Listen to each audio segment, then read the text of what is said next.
જય માતાજી, સ્વાગત છે તમારું આશાપુરા કિચનમાં। તો આજે આપણે બનાવીશું ફરસી પૂરી। તેના માટે મેં અહીંયા મેંદાનો લોટ ચાળીને લઈ લીધો છે।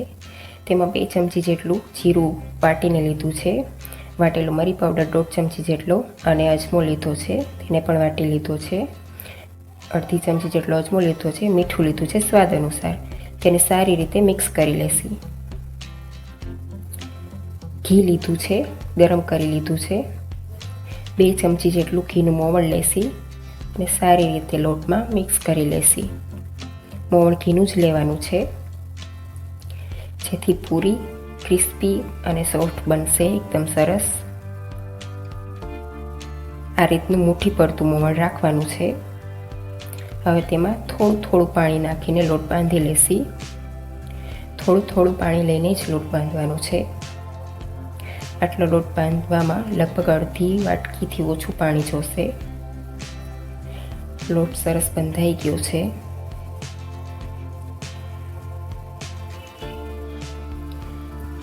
હવે તેમાં આપણે મોવણ નાખીને પાછું થોડોક મસળી લેશી।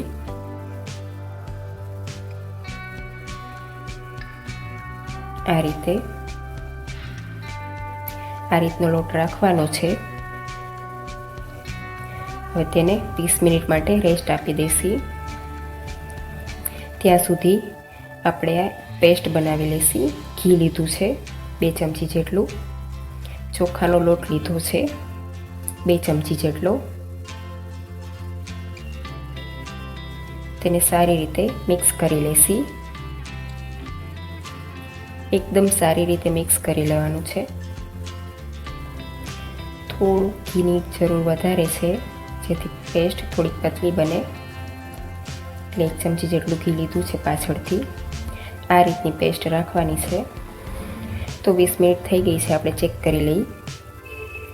લોટ સરસ સોફ્ટ થઈ ગયો છે। હવે તેને આપણે એકદમ સારી રીતે મસળવાનો છે। આ રીતે પછી રોલ વાળી લેવાનો છે અને હવે તેને આપણે એક સરખા ભાગમાં કટ કરી લેશી અને તેના લોવા બનાવી લેશી।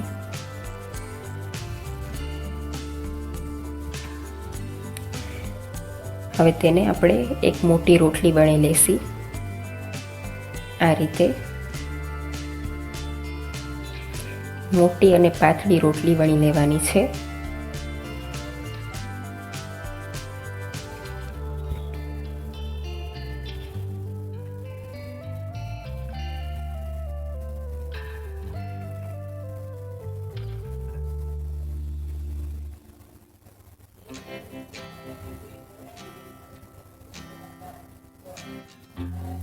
આ રીતે એકદમ પાતળી અને મોટી રોટલી વણી લેશી આપણે।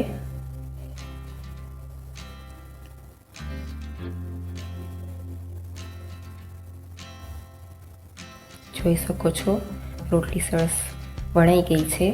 હવે એક આપણે થાળીમાં નીચે લોટ પાથરી દેશી, જેથી રોટલી ચોટી ન જાય। તેની ઉપર આપણે રોટલી રાખી દેશી અને તેની ઉપર પણ લોટ ભભરાવી દેશી, જેથી બીજી રોટલી ન ચોટે।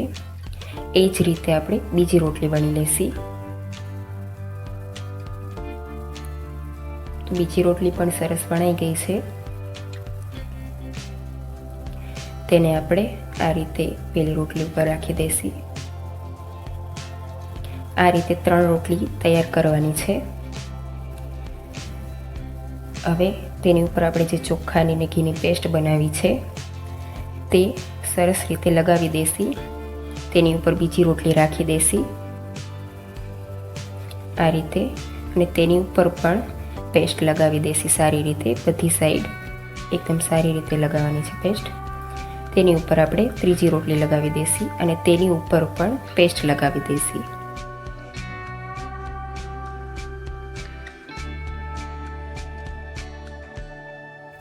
આ રીતે એકદમ ટાઈટ રોલ વાળી લેશી આપણે।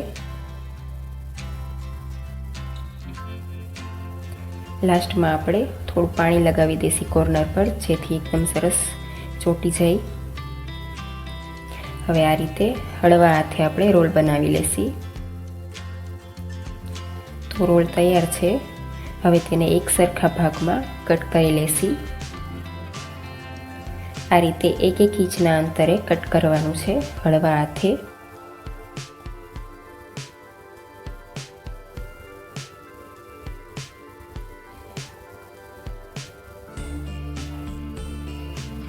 જોઈ શકો છો એકદમ સરસ લેયર્સ તૈયાર થયા છે।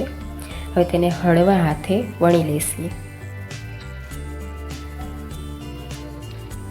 ખાસ યાદ રાખવાનું છે કે આ પૂરીને એકદમ હળવા હાથે વણવાની છે, નહીં તો લેયર્સ એકબીજા સાથે ચોંટી જશે અને સારી નહીં બને પૂરી।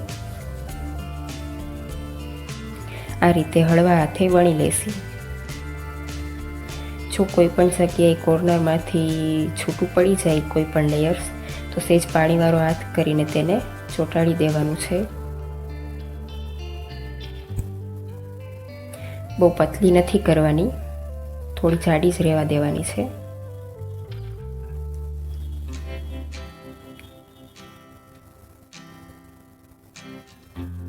જોઈ શકો છો સરસ લેયર્સ તૈયાર થયા છે।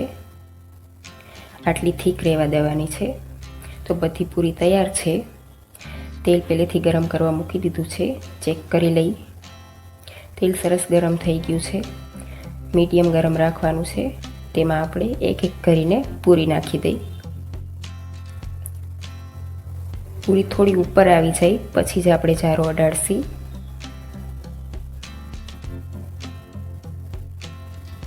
તેને ફેરવી લેશી એક એક કરીને।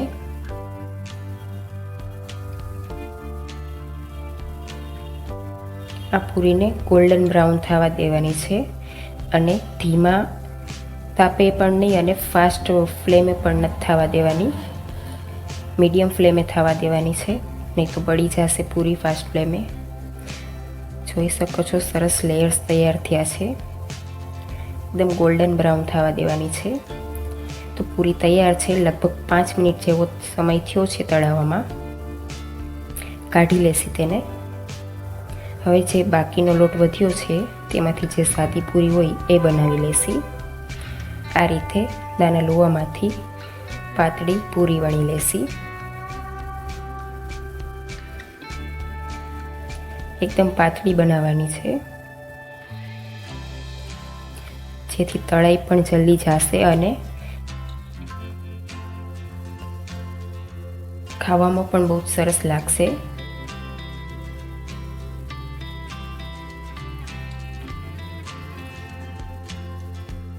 હવે તેમાં આ રીતે ચાકાના મદદથી આ રીતે કાપા પાડી લેશી જેથી તળતી વખતે પૂરી ફૂલાય નહીં।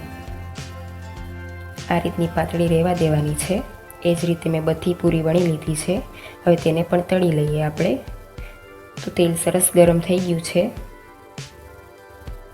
તેમાં આપણે એક એક કરીને પૂરી મૂકી દઈ। આ રીતે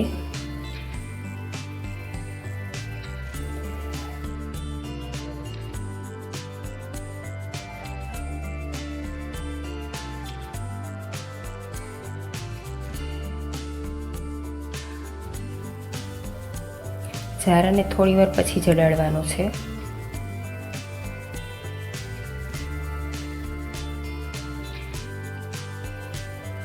આ રીતે ફેરવી લેશી। આ પૂરીને પણ ગોલ્ડન બ્રાઉન થવા દેવાની છે। આને તળાતા ઓલા કરતાં ઓછી વાર લાગશે। તો પૂરી સરસ તૈયાર છે। જોઈ શકો છો એકદમ સરસ ગોલ્ડન બ્રાઉન થઈ છે। તેને પણ કાઢી લેશી અને બાકી તળી લેશી। તો તૈયાર છે મેંદાના લોટની ફરસી પૂરી। તમે જોઈ શકો છો એકદમ જ સરસ બની છે, દેખાવમાં જ બહુ સરસ લાગે છે। એકદમ સરસ લેયર્સ બન્યા છે। જો બધી ટિપ્સ ફોલો કરશો તો એકદમ સરસ આ રીતે જ બનશે પૂરી। એકદમ ક્રિસ્પી બની છે। આ પૂરી પણ એકદમ સરસ ક્રિસ્પી અને સોફ્ટ બની છે। જો તમને મારો વિડીયો ગમ્યો હોય તો મારા વિડીયોને લાઈક કરો, શેર કરો અને કમેન્ટમાં જણાવો કે કેવી લાગી ફરસી પૂરી। અને હા, સબસ્ક્રાઈબ કરવાનું ભૂલતા નહીં આશાપુરા કિચનને, અને આવા અવનવા વિડીયો જોતા રહો।